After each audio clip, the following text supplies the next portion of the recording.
Thank you very much. My name is Richard Bush. I'm the Director of the Center for East Asian Policy Studies at the Brookings Institution. And on behalf of Brookings, we're very pleased to be co-sponsoring this program with the Freeman Chair of CSIS. We had a program that we did together back in May, I think, and for that one, Brookings had the home field advantage, and now CSIS has the home field advantage. I'd like to thank all our friends at CSIS for the outstanding job they did in preparing the home field. I think our first panel was an excellent discussion of issues of high policy, and we had two outstanding presenters and one outstanding moderator. We even got into some discussion due to Bonnie's insistence of domestic issues, which was good. This session is not about policy. Policies are important, but there's more to elections than the respective views of the candidates. And so what we want to look at in this panel is, in effect, the horse race. Even though President Ma, whose name means horse, is not running this time, there's still a horse race. There's a lot about elections that is very important to the outcome and affects the way people vote, but don't have that much to do with the policy positions. So, for example, the quality and charisma of the candidates, the party identification of voters and how that shapes who they vote for, the larger balance of ideological sentiment that exists in the society, contextual factors like the public approval of the party and leader in power, whether or not that leader is running for re-election, the state of the economy at the time that people go to cast their vote, the state of the democracy's external relations, and I think extremely important are organizational and mobilizational issues. How capable are the competing parties at getting out their own message, fighting to control the agenda, and on election day, getting their supporters to the polling place. Doesn't matter if your party has broad support in society. If you can't get your guys to vote, you're not necessarily going to win. So this is the general scope of this panel, and I think each panelist is going to talk about these issues in different ways. We're very fortunate to have three outstanding presenters. David Brown, I think we all know, he's an adjunct professor at the Johns Hopkins University School of Advanced International Studies, and someone who follows Taiwan domestic politics very closely. Dr. Timothy Rich, who's an assistant professor of political science at Western Kentucky University, and Dr. Zhu-yin Han, who is one of Taiwan's leading political scientists. He's president of the Zhang Jingguo Foundation, a distinguished research fellow at the Institute of Political Science at Academia Sinica, and a professor in the Department of Political Science at National Taiwan University. So our first presenter is David Brown. And Dave, do you want to stand up or sit down? Yeah, easier. Well, thank you, Richard, for the introduction, and thank Brookings and CSIS for inviting me to participate in this panel.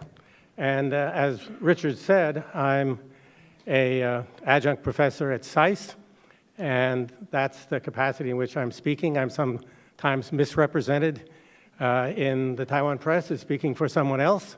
I'm not. I'm speaking on my own behalf, and my colleagues in government may be happy for that.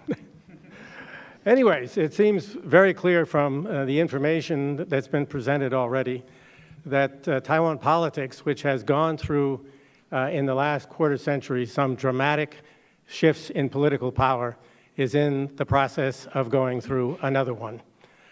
This process started with the 9-1 local elections, in which the KMT suffered an unprecedented and unexpected degree of loss, and that seems to be carrying over into the presidential and legislative elections that will be taking place. I've been asked to talk a little bit about the campaign, so let me do that. On the one hand, the DPP has nominated Tsai Ing-wen. She's a sophisticated international personality with experience both in government and politics, the chairman of her party, and she is running with a united party behind her, and her campaign is proceeding, it seems to me, smoothly with very few mistakes. On the other side of the green-blue political divide in Taiwan, the campaign is not going so well. It is running into repeated issues and problems and does not seem to have adjusted very well to correct for those things. And as it stands now, the KMT party, the leading party on the blue side, has a candidate that is polling between 15 and 20%. How did they end up in that situation? Well, I think there are a number of steps in that process. One was that the natural person to be the candidate for the KMT, Eric Julie-Lun, the party chairman, has chosen not to run. Instead, he set up a process, a sort of primary process within the party, which would be based upon conducting a public opinion poll to see who should be the party's candidate. None of the main figures in the party chose to stand for election, and perhaps for wise reasons. The one candidate that emerged at the end was Hung Shu-ju, a relatively less well-known personality in Taiwan, who has been recently the deputy speaker of the Legislative Yuan. Before the public opinion poll to determine whether she would qualify to be the party candidate was held, the party did not arrange any time when she would present her platform to the public. And so when the voters that were polled, not the voters, the people who were polled reacted to her, what were they reacting to? They were reacting to her personal story, which is quite compelling and interesting, and they were reacting to her personality as an outspoken and atypical KMT politician. And when the poll was conducted, she surprised many people, including myself, and got a 46% support rate, which was well beyond the threshold that the party had set for a potential candidate. Shortly afterwards, however, her poll numbers began to collapse. Why? Because the more the public learned about her policy, the less attractive she appeared. She laid out, as has been said, the core of her platform was on cross-strait relations, and she said she wanted to move beyond Ma Ying-jeou's one country respective interpretation to try and reach an agreement with Beijing on one China common understanding. And she said she wanted to open political talks with the eventual goal of having a peace agreement. Not a new idea, but one that Ma had handled very carefully. She was putting it back on the agenda. And I think the more people learned about that aspect of her policy, the more rapidly her numbers slipped. And as they slipped, the KMT party was moving towards its Congress in July. And voices began to appear that maybe the party ought to rethink who its candidate was and find a more attractive candidate. Well, none was available because, once again, Eric Zhu, I think, reiterated that he was not going to run, and he managed to pull the Congress together to the extent that they unanimously adopted her as the candidate. Her campaign has not gone well. Just 2 weeks ago, she announced that she was going to have a pause in that campaign. It took everyone by surprise. She was going to meditate about the future, decide how to proceed. 3 days later, she came back and she essentially said, I'm on the right path. I'm going to continue the campaign the way it was and do my best on behalf of the party. Her poll numbers have remained in the 15 to 20% range. This led to another figure entering the race, James Soong. Many of you will remember that he was a KMT, very successful KMT politician who in the year 2000 ran as an independent, almost won. Afterwards formed a new party and has participated in the 2004 and 2012 elections without being on a winning ticket. He has always considered himself fully qualified to be president, and I think he saw this, and I respect James Soong, and I'm not criticizing him on this. I'm just saying that he is a man that has great experience, and he's understood himself that way. And so at 73, he probably concluded that this was his last chance. So because Hung's number were so low, and the KMT party was not well organized, let's put it that way, he jumped into the race, and it's now a three-way race, and in this three-way race, the outcome is likely to be what you would expect, that Tsai Ing-wen's poll numbers recently have been larger than the combination of James Soong and Hung Shu-ju. So the outcome of that race, I think, is quite predictable. Since Richard told me not to talk too much about policies, I will drop out of my talk the part that I was going to say about that and shift to the legislative yuan election, because in some ways that is the more interesting and the more consequential election right now. And the core issue at this point is, will the DPP be able to win a clear majority in the LY, either alone or with the support of allied parties? And I don't know what the outcome is going to be. There are many who predict that the goal of a DPP victory is within grasp. Here again, I think you see a difference in the way the two parties are running their LY campaigns. The DPP seems to be well organized, is methodically going through the process of identifying good candidates in constituencies where it can win. It is leaving a little bit of space for others in areas where it might not win on its own, but where it could support other parties with the hope that they would win. These parties, the ones that they've been working most closely with, are the TSU, and a new phenomena, the new power party formed by activists who were involved in the Sunflower Movement and earlier student activities. So they're doing well. The fallout from the presidential campaign has had a very negative effect on the KMT's campaign for the LY. As soon as Madam Hung's platform became better known, candidates who might have run for re-election on the KMT ticket have decided in some instances not to run because she's at the head of the central ticket.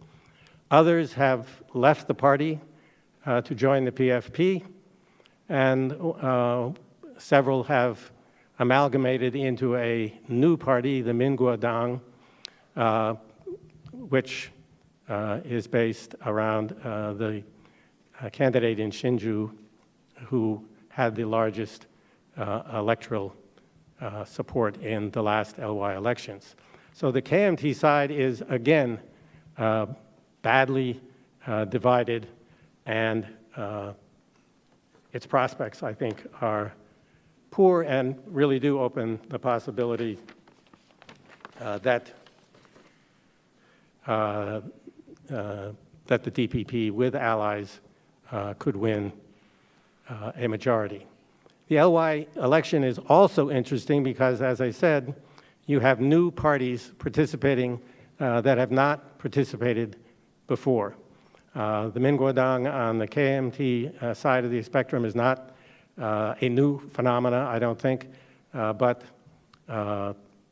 certainly the New Power Party and the coalition that's emerged between the Green Party and the Social Democratic Party are interesting phenomena of people trying to take advantage of the environment created by the Sunflower student movement, the demand for more openness, the success of Ko Wen-je running as an independent in Taipei with DPP support, of opening up the possibility that these smaller parties could succeed. Listening to people in Taiwan who know these issues better than I do, it seems that there is a possibility that the New Power Party may pass the 5% threshold in the party list part of the LY election and gain some seats in that way, and conceivably even win in one or another constituency with DPP support. And so this is, I think, a very interesting new phenomena. Do I have time to say a few words about the PRC?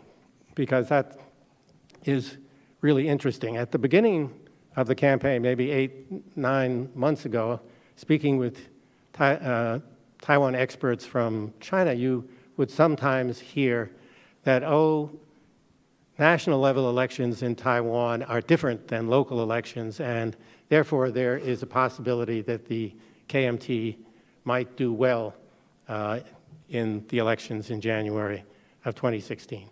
I do not hear that kind of analysis any longer. It leads me to believe that thoughtful people in Beijing understand that they're going to be confronted with a DPP government and possibly a DPP-controlled legislature. What has Beijing been saying during the campaign? I think it's a mixture of what I would call hard messages and soft messages. And that's a phenomena that we've seen before in the way Beijing has dealt with Taiwan at a time when it's not clear what is the best policy on the way forward. Some of the hard messages, I think, were the comments that have been referred to by Xi Jinping in March and May of this year, and the fact that they have conducted some military exercises that have been interpreted as aimed at sending a message related to the election.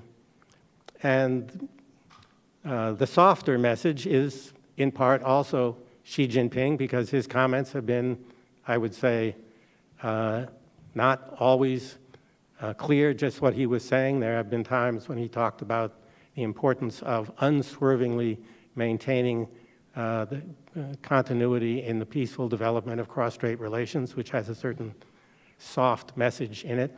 And that's the way he spoke to Lian Zhan when Lian Zhan was in Beijing recently.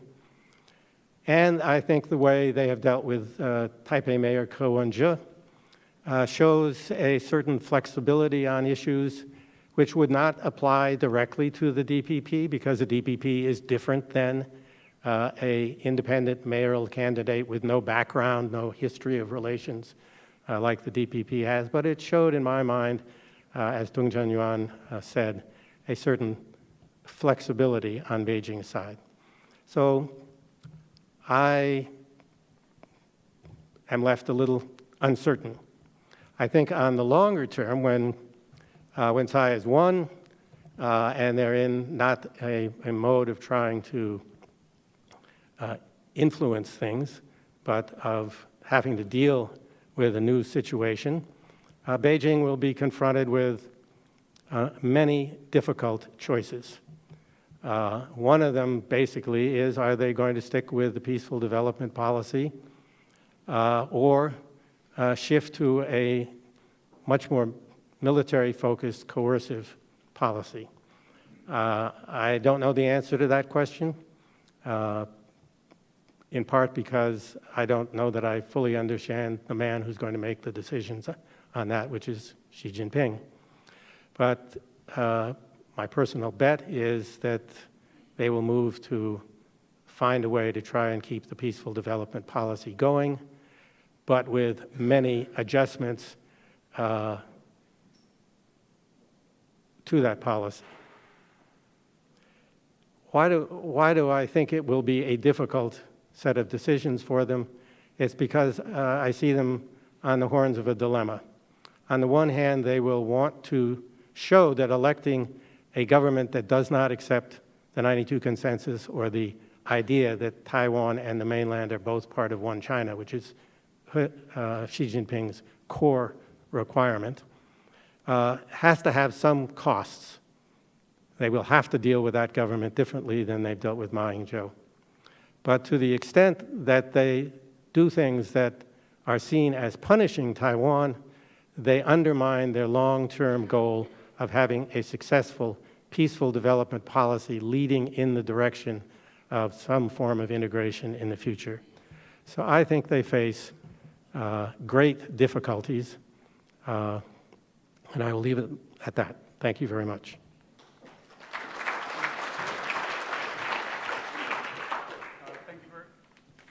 Thank you very much, Dave. And now we have Kim Rich. Okay, good morning. I'd like to structure my talk today into two broad sections. One, placing the 2006 presidential election into more of a comparative framework. And then the second part, focusing on the legislative end, which should be has received considerably less attention, but will likely be much more competitive. I'm a comparativist at heart. Most of my research is on Taiwan, South Korea, Japan, electoral democracies more broadly. And one of the things that sets this presidential election apart in Taiwan is the likelihood that they'll elect a first female president. But this is not unusual in Asia. In fact, if you look over the period from 1945 to 2014, there have been 11 female presidents or prime ministers elected in Asia. The side note here is all 11 were either the children of a former leader, the wife, the widow, et cetera, of a former leader, former president, former prime minister, or a member of the democracy movement. Tsai Ing-wen would be the first, or for that matter, Hung would be the first without this familial ties. To put in contrast, the other female presidents, prime ministers, since 1945, only 3 of them outside of Asia had these familial ties. Some of the examples, for example, in Asia, Park Geun-hye in South Korea. Park Geun-hye also is unmarried, and when she ran for the National Assembly, this was a major issue. She said that she was married. She was married to her country. That sort of died off later there. Another point of comparison with Taiwan is there's arguably greater opportunities for women in lower level elections, and thus for legislative elections and thus presidential elections, than in other countries in the region. Part of this is party quotas, part of this is ease of access at lower levels. Frankly, in terms of legislatures, only Scandinavian countries on average have more women in the legislatures among democracies, stable democracies. The Philippines is the only country within East Asia, Southeast Asia, that has a similar percentage of women in the legislature as compared to Taiwan. Another area that I'd like to go is to compare the 2016 election here with some initially superficial similarities to the 2000 election. Some of these are patently obvious. So bear with me. 3 candidates, including James Song yet again, again splitting the pan-blue vote and sort of pushing the election towards the DPP. I think we could agree that the Kuomintang in both cases arguably did not run its strongest candidate. Eric Chu's rationale for not running, arguably to avoid being the sacrificial lamb this year. Others could be put in the same place. And a very real potential for the Kuomintang to finish 3rd. However, here's really where the comparison with 2000 should end. The pan-blue split in 2000 handed the election to the DPP, whereas Tsai Ing-wen's been leading in virtually every poll before James Song entered the election race in 2016. There's been less of a focus on cross-strait relations since 2000. If anything, it's an indirect influence in the 2016 election. I don't expect recent attention to the 92 consensus to really change that election focus in the long term. Another point that I think has been largely overlooked is James Song's motivations are likely different between 2000 and 2016. In fact, I would argue that his rationales for entering 16 were very similar to his rationales for entering 2012, and that's to bolster his party's performance in the legislative yuan. The only difference in 2016 is that the weakness of the Kuomintang candidate makes him more of a viable candidate than in 2012. A reminder, he only received 2.77% of the vote in 2012.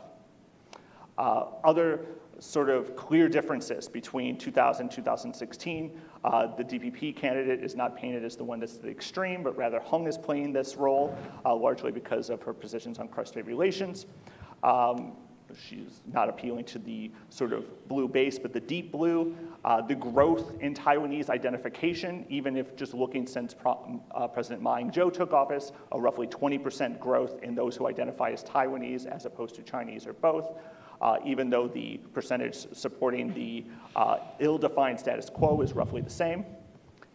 And, which tends to be overlooked, it's still early enough, although highly unlikely, for a pan-blue coordination over the presidential candidate. It's still theoretically possible that one of the candidates will drop out, although I think that's highly unlikely, especially on the Kuomintang side.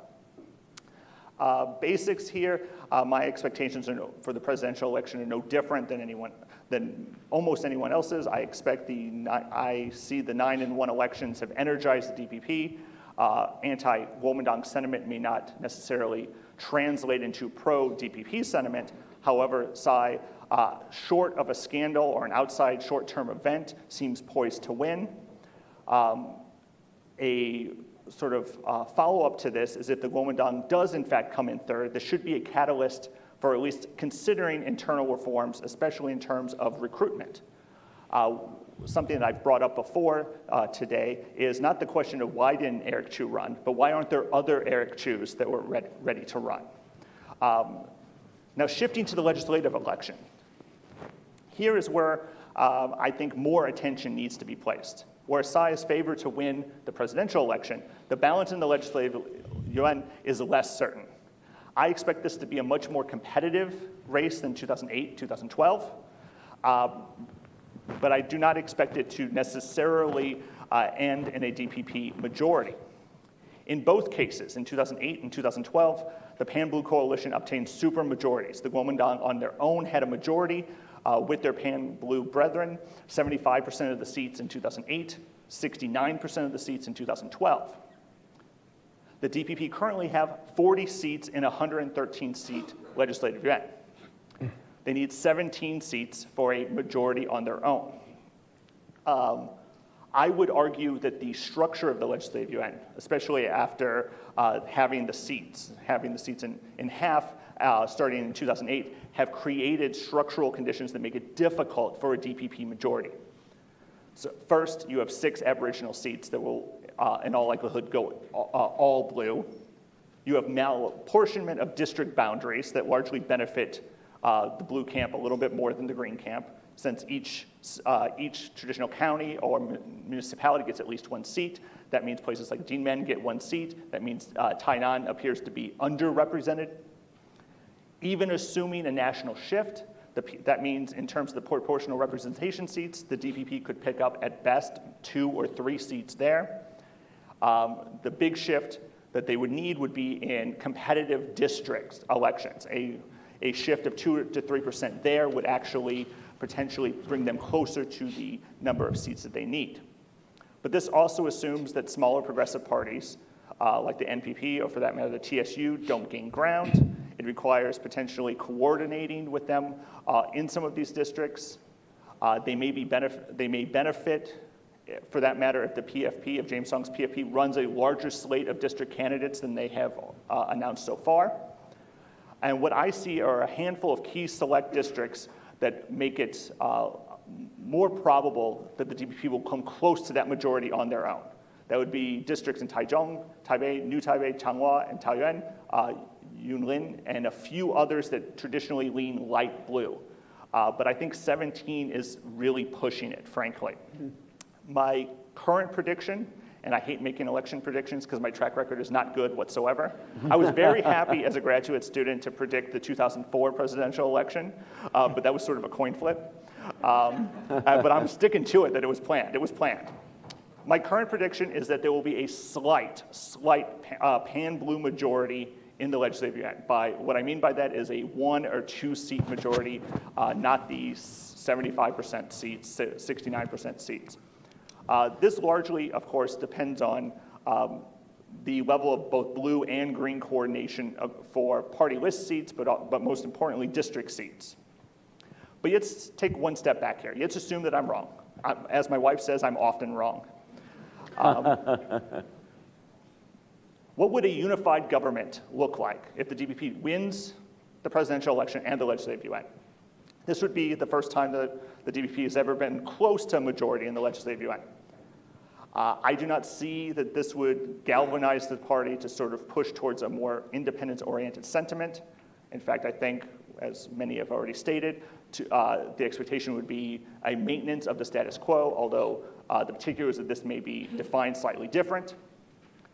I do think, however, it is a chance for the DPP to move the party and show what it can do, for example, on social issues, on social welfare, on social inequality, on areas of this nature. One other point, and this is not a salient point in the current election, but the DPP does have an official stance supporting the legalization of same-sex marriage. The Kuomintang is ambiguous at best on this issue.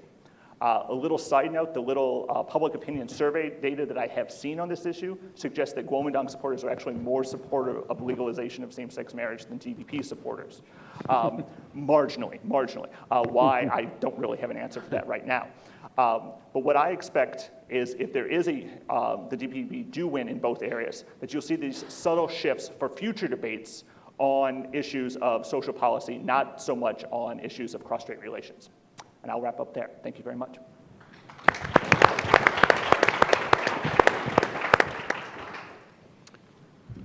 Thank you very much, Tim, and thanks to both of you for paying so much attention to the LY race. So, Yun-Han? Okay. I'm going to move down there so I can see the slides. Good morning. Thank you, you all, for coming to this conference. It's difficult to prepare my remark, knowing in advance I will be the third speaker of this panel. But I just try to focus on a few points and try not to repeat, what Ted and Tim has already said. I think it's probably useful to offer you kind of a historical perspective. Remember that this is not the first time Taiwan entered the presidential race. Neither is James Song. And if you look back, what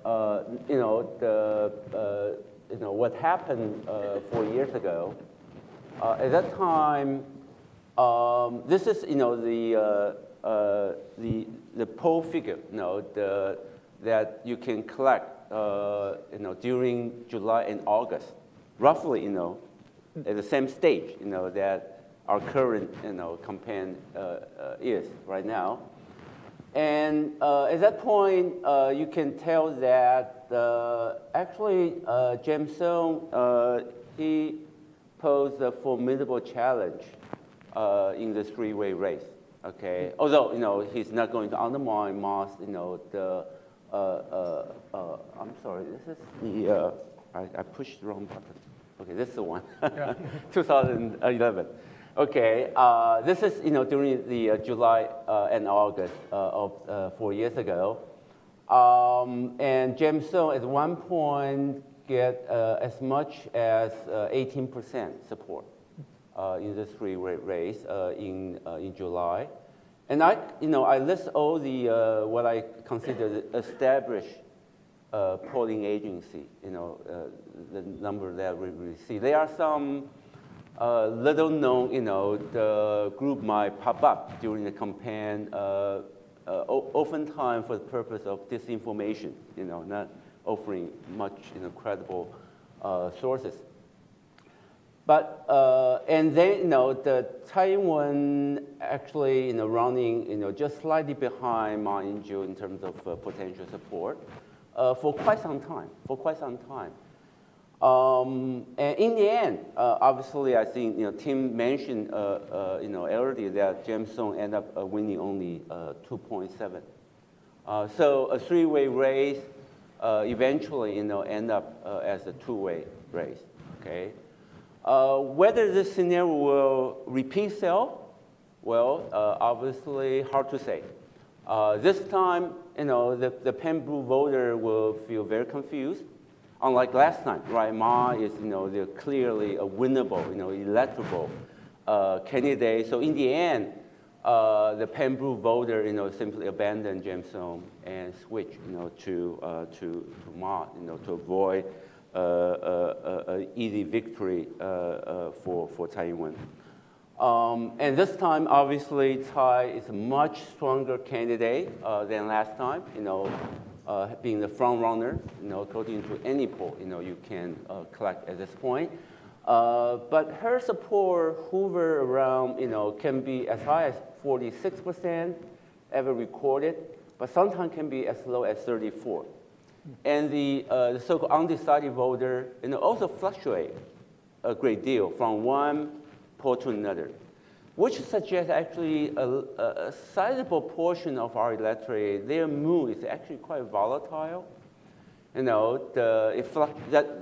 manifests through this fluctuation, and that make the Pen-Blue voter even more confused, especially when they try to pick which one is more winnable, between James Song and Hong Xiu-zhu. And there, the potential support also, fluctuate a great deal. Hong Xiu-zhu at one point, in a three-way race, get as much as almost 30%, but sometimes, it might, the slide, into only like 12, 13%.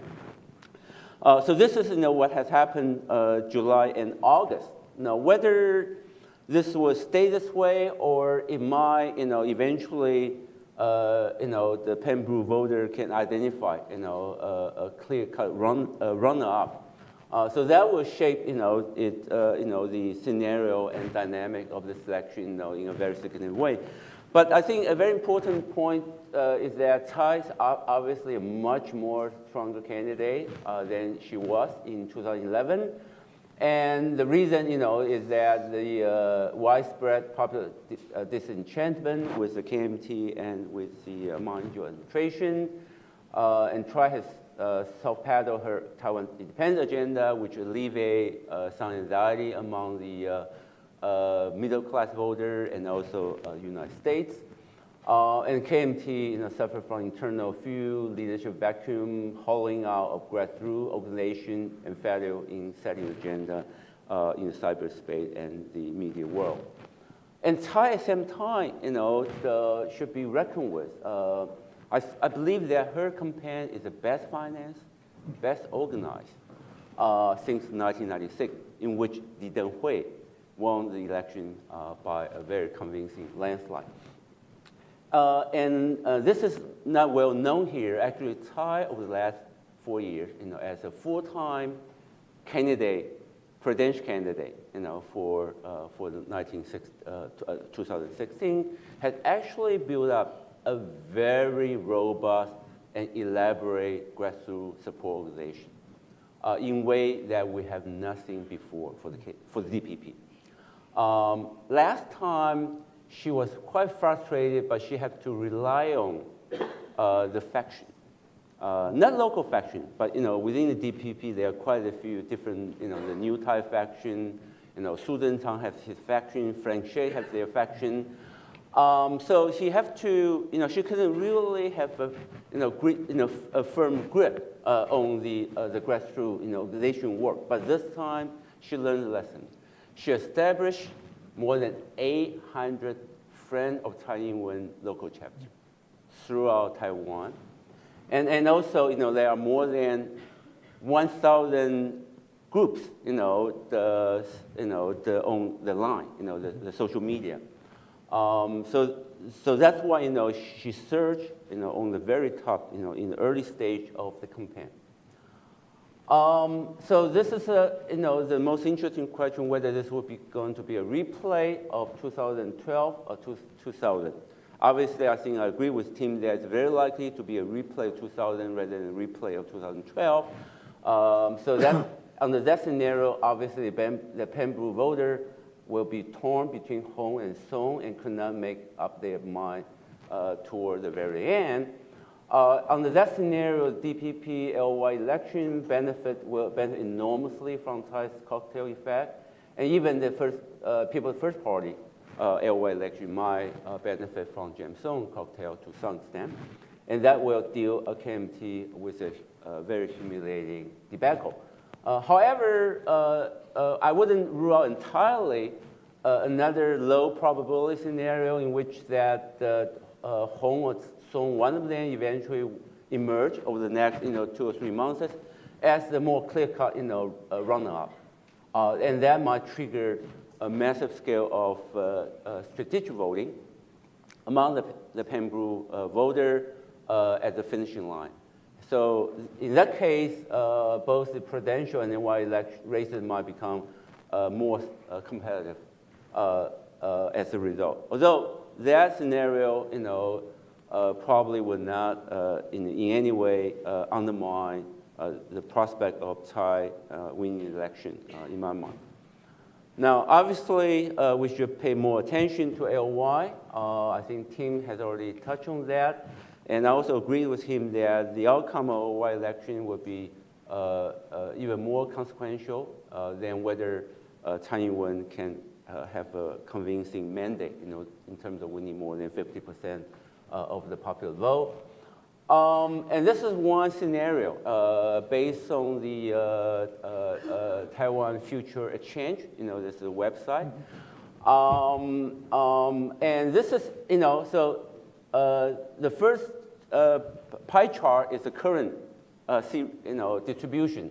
So the KMT has 65 and DPP 40, and People's First Party 2 seats, TSU 3, and there's one little known party called Mingguodang, set up just recently by a former KMT LY member, with very interesting, acronym, MKT, and then, some independent. And according to the Taiwan Future Exchange, it would become a middle image of current seat distribution.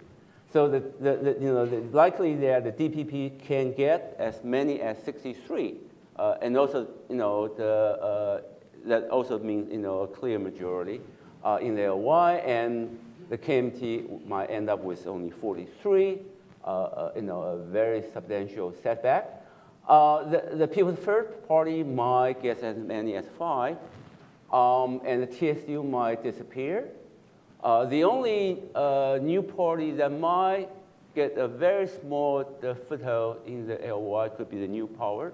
But according to a lot of poll figures, including the Taiwan Future Exchange, it's very unlikely that the New Power will be able to get to work across the 5% threshold for the party list. So this is one scenario. Another scenario, which suggests that the sorry, let me see. This is the scenario 1. So under this scenario, I will argue that this, the Tsai will become the most powerful president since Li Denghui. Okay.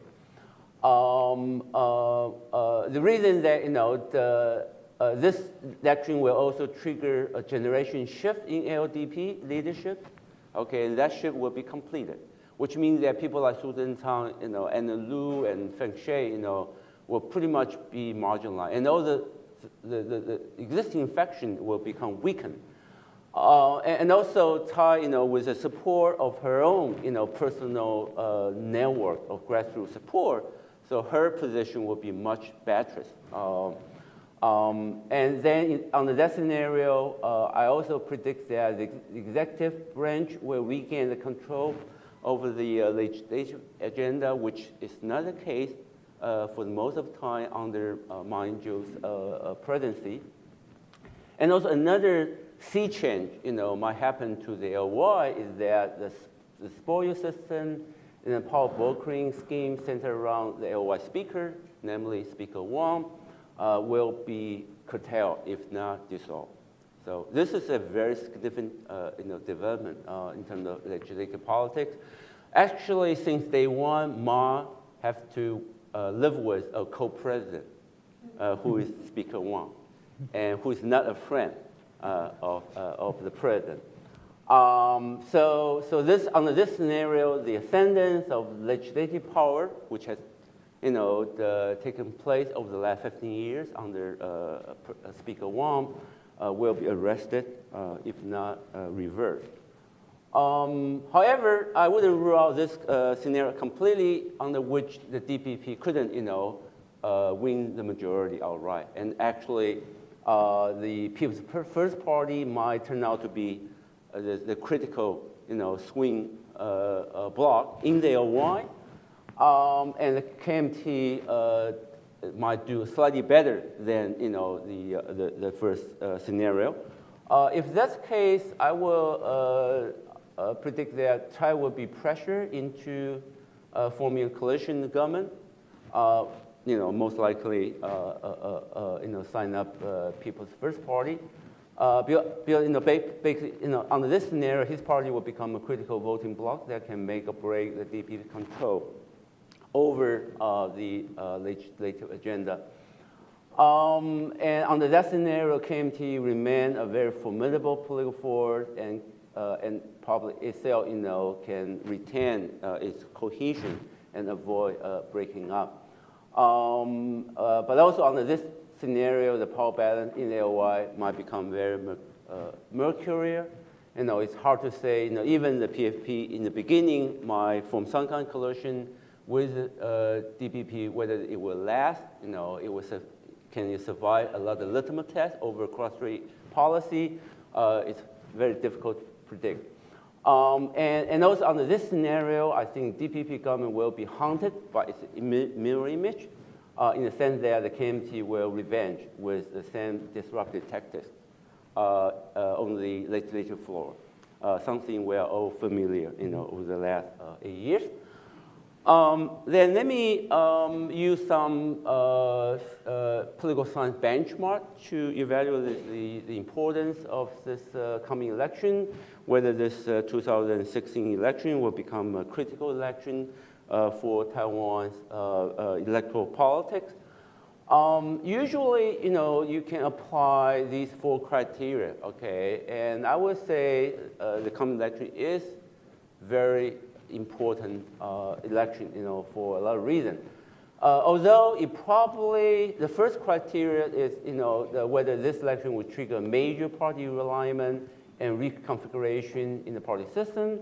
I will actually argue unlikely. Taiwan will remain a 2-party system plus, one, a minor party, and it's questionable whether TSU can survive. And the new power, despite all the media attention, probably will get a very, very small portion of seat in the LY, not really a significant third party. So that that probably the first criteria would not really apply here.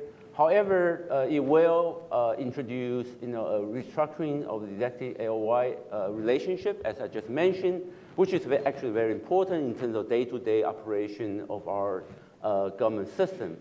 And also, I think it will accelerate generation shift in party leadership for all three parties, because this will be the last battle for James Soong, obviously. And to what extent this election will redefine the partisan parameter of partisan competition, or even change the underlying social cleavage to some extent. But I still think the identity issue, the cross-strait issue, will stay, as a dominant cleavage for some time to come. Although the social distribution issue, housing shortage, the widening income gap, things like that, get more attention, especially among the young voter. My last point is about, what kind of challenge await our next president? I have to say, I wouldn't envy the job of our next president. A whole list, a full array of daunting challenge await our next president. The economic challenge, the visible slide in our international competitiveness.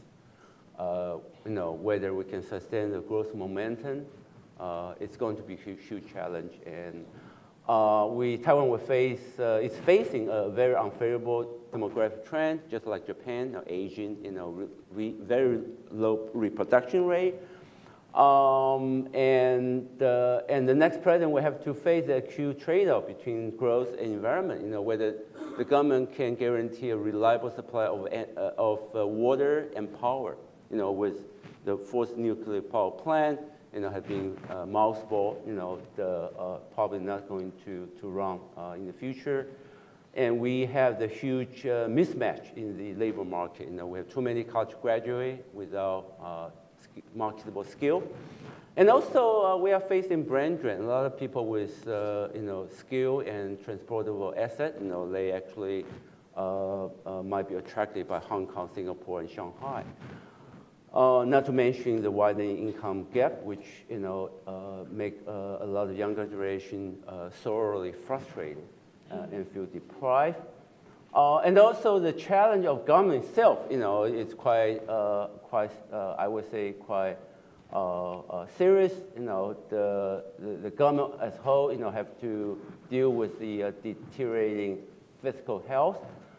And also, Taiwan now have the phenomenon, what we call the vitocracy. If I use Francis Fukuyama's new term.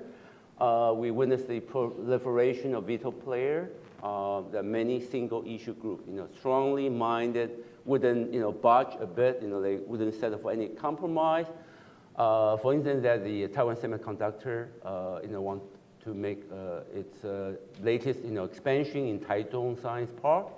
The whole project was held up for many years, because the one group in the region want to protect the old trees, and on that issue alone, that the whole important multi-billion project has been held up. And finally, obviously, the next president will have to handle also a series of external challenges. And Taiwan have to navigate very carefully when the strategic competition between the United States and China, heat up. And we have to worry about, our status in the regional, in the process of regional integration, whether we can get membership, in TPP and also RCEP. This is economic marginalization issue, especially for DP president, catch-22, might be, very pressing, challenge. The next DP president might face this, dilemma, either accepting one China and enduring the backlash from the Green camp, or facing diplomatic setback and major rupture in cross-strait economic change. So my prediction that the political honeymoon for the next president will be very, very brief. I stop right here. Thank you for your attention.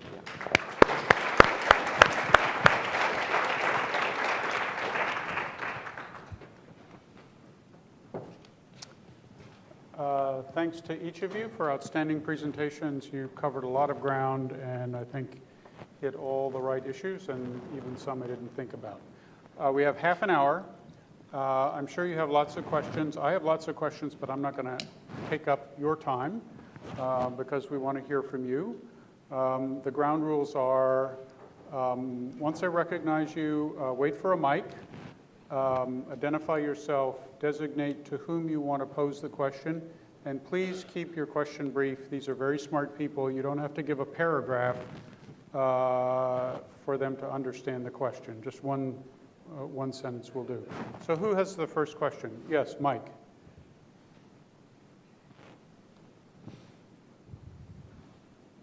Mike Pathetic, PBS Online NewsHour. We've had some speculation about how the PRC might react to the results.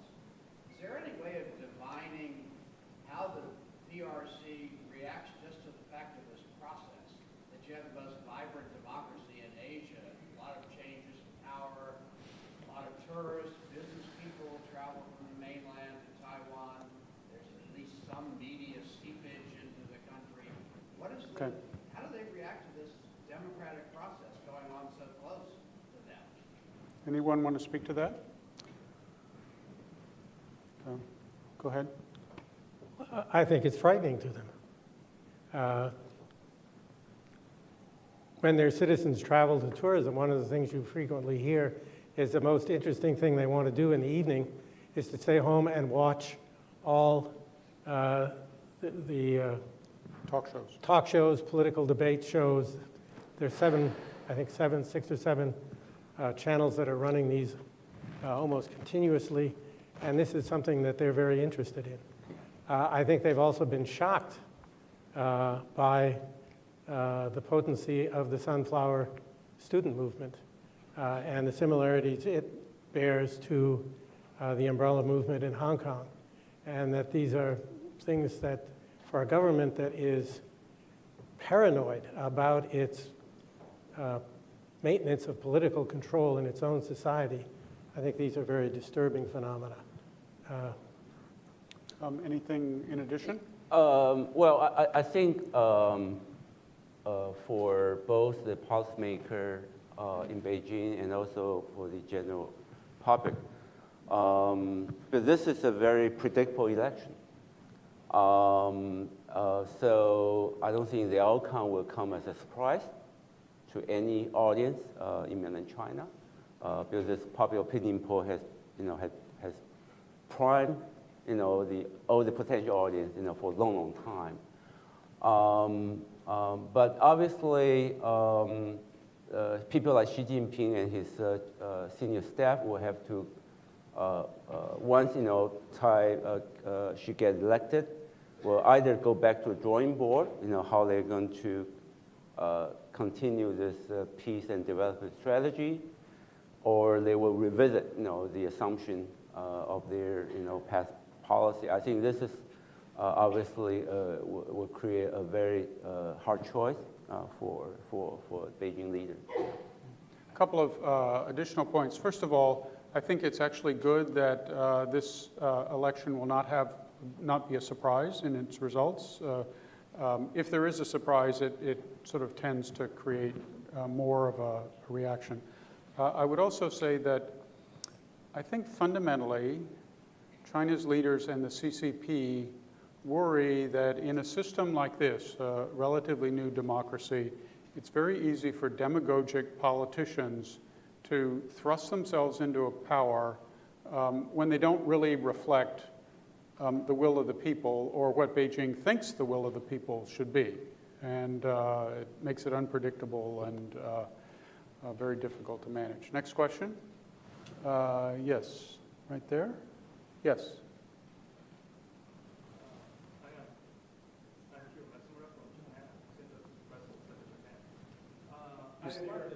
Yeah, it's on. I wonder if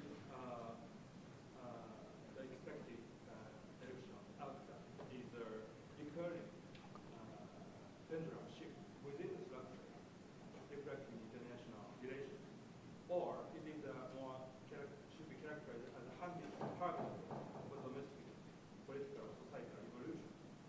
Someone pointed out already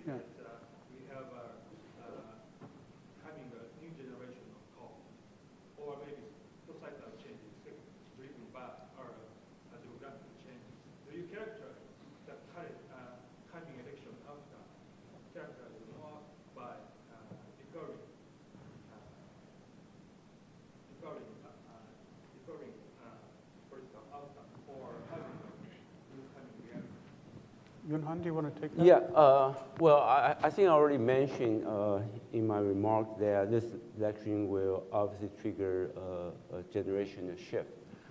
That will clearly be the case for DPP or for the Green camp as a whole. And also, a lot of people in their 30s or even late 20s, they have been very active in social movement and also grassroots organization. They will steadily, climb up, the ladder, become key, important forces in shaping the future electoral politics. James Song depends on how his party and his own campaign, turn out. Okay, he might be around, for quite a while if his party turn out to be the critical voting bloc in the LY. On the other hand, if in the end, a lot of Pembroke voter abandoned him at the very end, and his party actually, couldn't really play a very significant role in any case.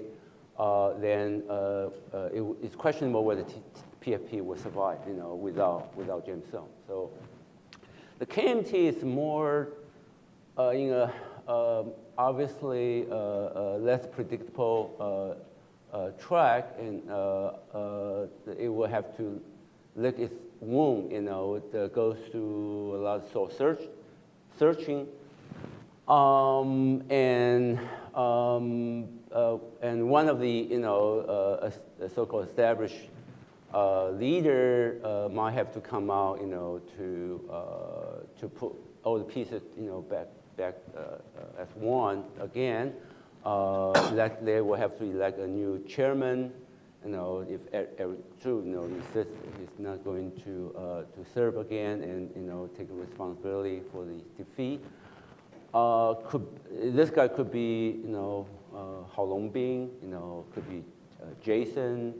But if Hong did in the end impressively well in terms of approval rate, electoral support, then she might be also a contender, in the race for the next leadership. But I will actually pay more attention to, people like Jiang Wan'an, he's the son of Zhang Jiang, that the KMT obviously, right now they don't have many rising star at the age of 40 or 30, so they will have a difficult task how to rejuvenate the party leadership and also mobilize enough young bloc, to sustain the vitality. But that's something, we wouldn't know until in the aftermath of the election. Yeah. Any supplements or different views? Can I Tim? piggyback on that?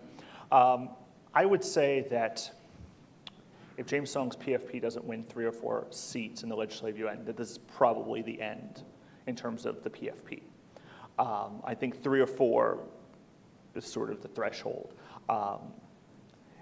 Beyond, and how the PFP does in the legislative UN, to a certain extent, determines how much soul searching the Kuomintang needs to do. Like, how much have they lost? How many have defected? If it's minor defections, then you can tell yourselves that we'll do better next time. If it's major defections, you have to start thinking about rebuilding in a very different way. I think other smaller parties that this is going to be a challenge as well. The TSU, I think, was surprised that how well they did in 2012 in terms of PR seats. I'm not sure, especially with sort of recent trends, whether or not they can expect that again. So this may be a challenge for the TSU to survive as well. Dave? On that latter point, with respect to the TSU, with Tsai, at least in terms of her policy, focusing on the status quo and not talking about moving in the direction of a new nation, constitutional reform, and so forth, I have a strong sense that there is a part of the green base that wants a more assertive policy than she's articulating now. Down in the South, you have a Taiwan Independence Party. You have a sort of coalition of people associated with Chen's son, one country on each side alliance.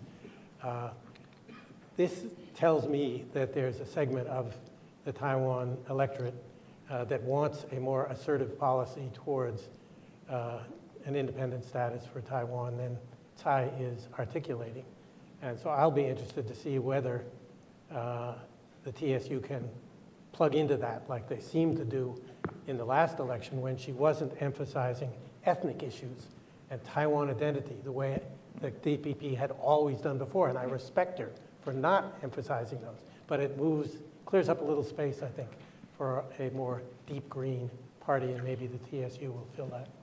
And I think what we might see is split ticket voting in the legislature. Yes. You vote for the DPP in the district, but your heart's still with the TSU on that party list. It's just a matter of how many split like that.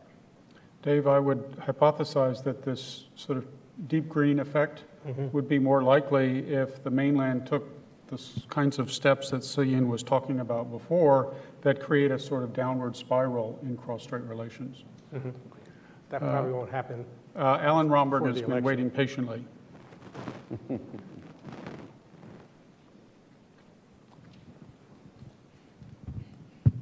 Thank you.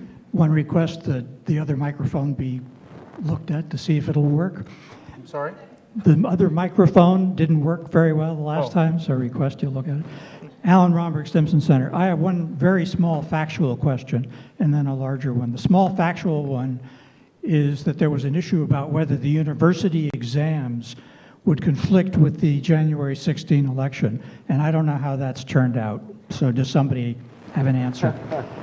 The larger question is that there's a lot of discussion that the day of blue versus green is over.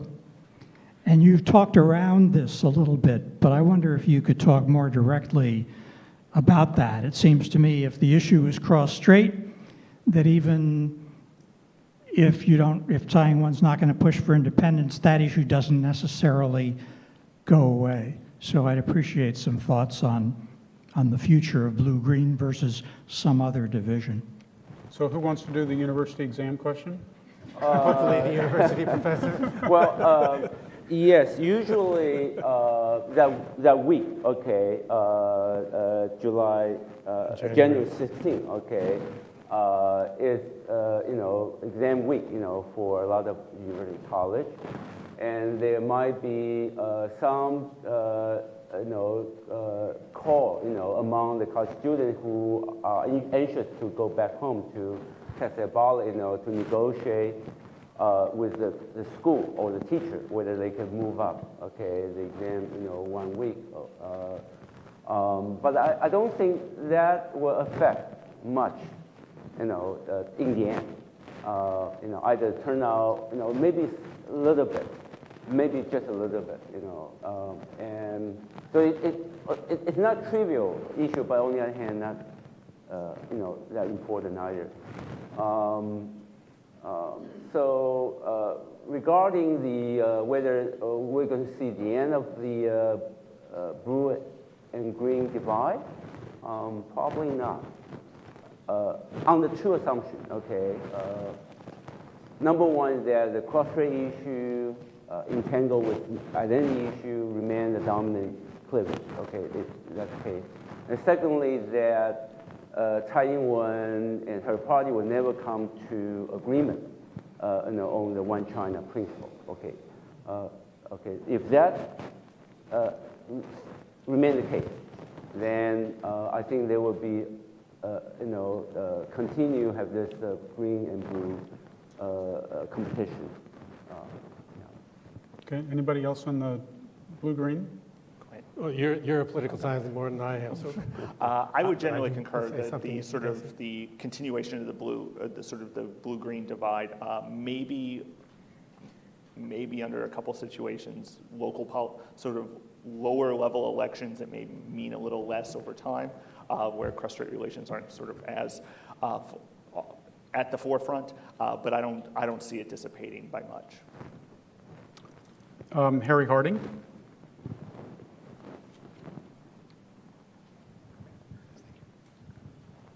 Thanks very much. I am Harry Harding of the University of Virginia and Hong Kong University of Science and Technology.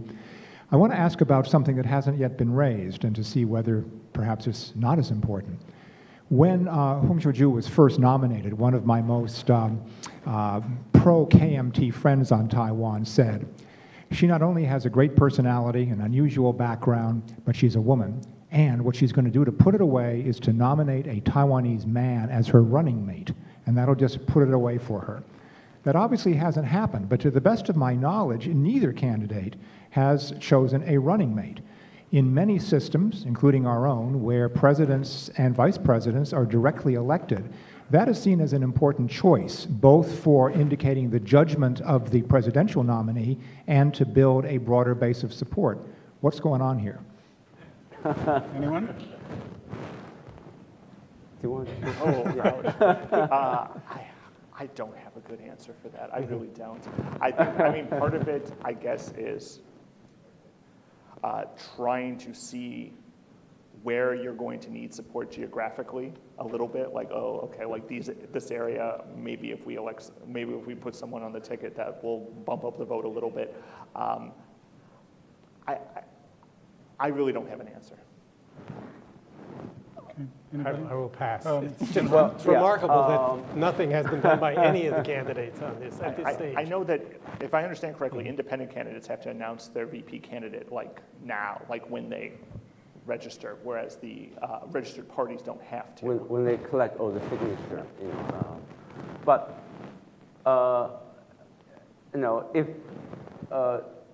this race remains a three-way race, and James Song, and Hung Shou-ju, they are still running, the neck to neck in terms of potential support. Then the choice of VP wouldn't affect too much the dynamic as far as the Taiwan she's concerned or James Song is concerned. But it could add something to Hung Shou-ju's campaign. Her dream running mate is ever true. Although I will also think it's a low probability event, but it has been seriously discussed. This is the only way that Eric Chu can make up for the party after refuse to run himself. And also under that scenario, she might really help boost, Hung Shou-ju's campaign to a substantial degree, and that might salvage his own party, Eric Chu's party, KMT, from a debacle in the LY election, which is also very important, for the party to remain a formidable political force. However, whether that was going to happen or not, I don't know. Harry, one aspect of this is that, at least in American presidential campaigns, presidential candidates are focusing not just on how your vice president or your vice presidential candidate can help you geographically and politically, but also whether he or she can help you govern. And you see Joe Biden and George Herbert Walker Bush and Al Gore, they all played a role in governance and arguably added to the capacity of their administrations. Okay, Donghui Yu. Thank you very much. My name is Donghui Yu with China Review News Agency of Hong Kong. My question is for Professor Brown. You mentioned that DPP is doing well in the election, but as a American expert, what are the reasons behind the fact that KMT is doing poor? And if KMT fails this time, do you still believe that there is still opportunity for KMT to come back as China KMT, 中国国民党, considering the identity and political momentum changing in Taiwan? And the second question is also for Professor Chu? Thank you. Well, when things go well, many people claim responsibility. When things go poorly, this morning it was said that Ma Ying-jeou and Hung Shu-ju bear a certain amount of responsibility for the poor state of the KMT campaign. I would argue that Eric Chu shares a good portion of that because of his decision not to run and seemingly not willing to try and adjust strategy partway through the campaign when it's quite clear it's not going well. As party leader, he is ultimately responsible for the way the campaign, both for the presidency and the legislature, take place. That's the role of political parties, is to win elections. He's the head of the party, and he has to bear a certain responsibility for that. That's in terms of personalities. I think the Ma factor, of course, reflects everything that was demonstrated in Tung Chen-yuan's polling on people's attitudes. The KMT is fighting an uphill battle at a time when opinion has shifted quite dramatically within the society, I think. Will the KMT come back? Yes. It's a well-established party. In 2000, its death was predicted, and it recovered, and I'm quite sure it will do so again. You want to speak to the nature of the Kuomintang? Chinese Kuomintang or Taiwan Kuomintang? Well, no. Yun Han wants to speak to it. That's the party name. Obviously, there's one possibility that Speaker Wang will enter race, for the party chairmanship. A possibility should not be ruled out. Okay, but he will not go uncontested, and might not easily, win the race. But if he ever win the chairman of the KMT, then yes, the nature and orientation of KMT will change significantly. That also might trigger a split, in the KMT. But I would also take that as a low probability scenario. But I just want to, David Keegan? identify that. Yeah. Dave Keegan, State Department Foreign Service Institute. This is a question for anyone who wants to answer it. In some past presidential elections, the business community on the mainland has been an issue both as a voting bloc and in terms of their concerns about how the election would affect them. And I wonder if we know anything about how the Taiwan business community on the mainland sees the upcoming election and its consequences. Thank you. Okay, thanks. Good question. Views? I haven't seen anything in particular that sort of gave any new insight. And I think if this were a closer presidential election, then it would matter. In the previous election, a large number of Taiwanese businessmen and their dependents, they did manage to come back to vote. Despite of the very substantial cost in terms of the money and travel time. But this time, I think they will be just as confused as other temporary voters. They might not bother coming back.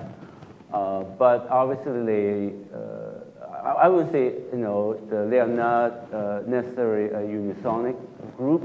They are also substantial support Green, in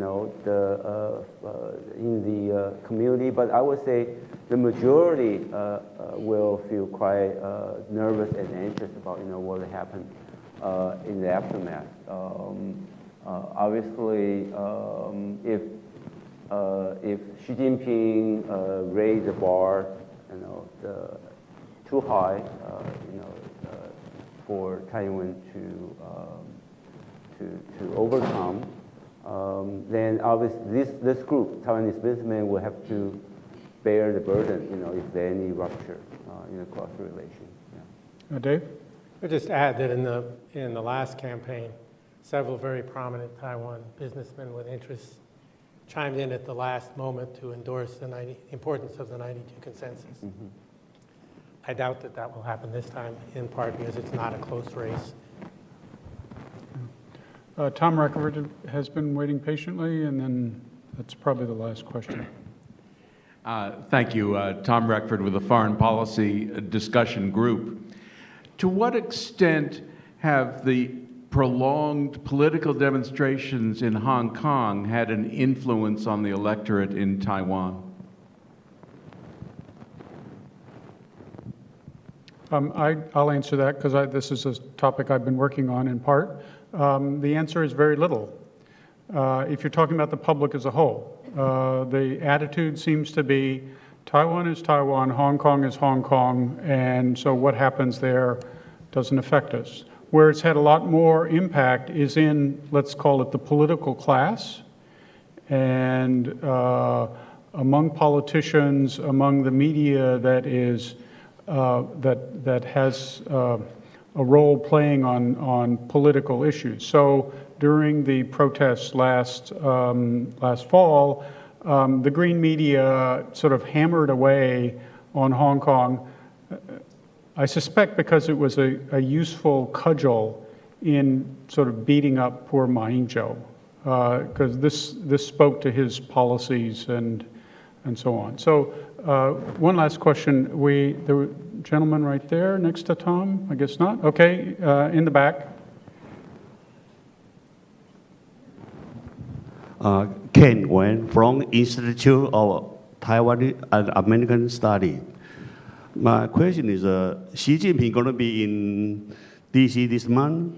And the speculation is when he comes to the White House, he might raise the issue about Taiwan. And the speculation about they might talking about another communicate regarding Taiwan. So I'd like to have a comment about the new communicate. How is the possibility about that one? Okay, thank you. Zero? No, I really think that the state of U.S.-China relations do not argue or create a good foundation for a fourth communique. I think Taiwan will be raised because Chinese leaders always raise it.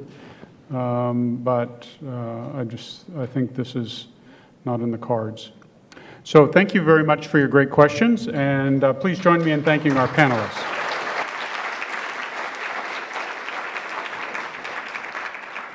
So listen carefully because I have some instructions about what happens next.